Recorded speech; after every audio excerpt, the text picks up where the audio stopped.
Nik uste lehendakariak egin duen diskursoa garaiari egokitutako diskursoa izan dela, ze pandemia garaiak zoritxarrez gehiegi irauten ari da, eta horren nik uste lekukotasuna lehendakariak gaur ondo, baino hobeto azaldu duela.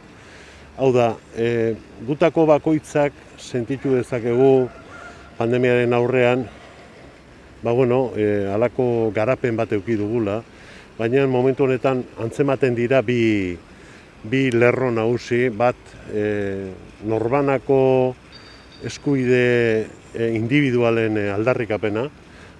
Badago jende bat pentsatzen duena bere eskubideak gauza guztien gainetik eta aurretik daudela, eta gero daude herri baloreak edo balore komunitarioak.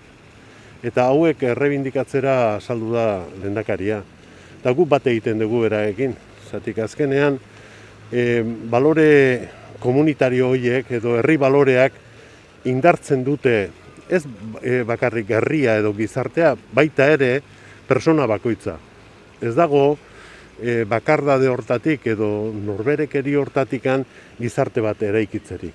Eta gero dago beste bat, nik uste azpimarratu daiteken konzeptu bat, eta da mesfidantzarena, ez? Politikoki bakarren batzuk pentsatzen dute gauzak eta okerrago behaiei hobeto joango zaiela. Eta hori ez da balore komunitaria, hori ez da herri balorea, hori etxe kalte izatea da. Eta lehendakariak hori azpimarratzen du nola baina gu politikoki ausartzen gera hori esatera. Azkenean, herri baloreak direlako benetan apostu bat egitekotan behaien alde egin behar deulako dudarik gabe. Zertarako, behak esaten du, etorkizunari begira osasuna da, lehentasuna, erakundeak eta gizartea bat egin behar dugu, guztio kontatikan ondo ertetzeko, eta azkenean justizi soziala, guztion etorkizuna bermatu ahal izateko. Eta lehendakariaren mezua hortirik joa.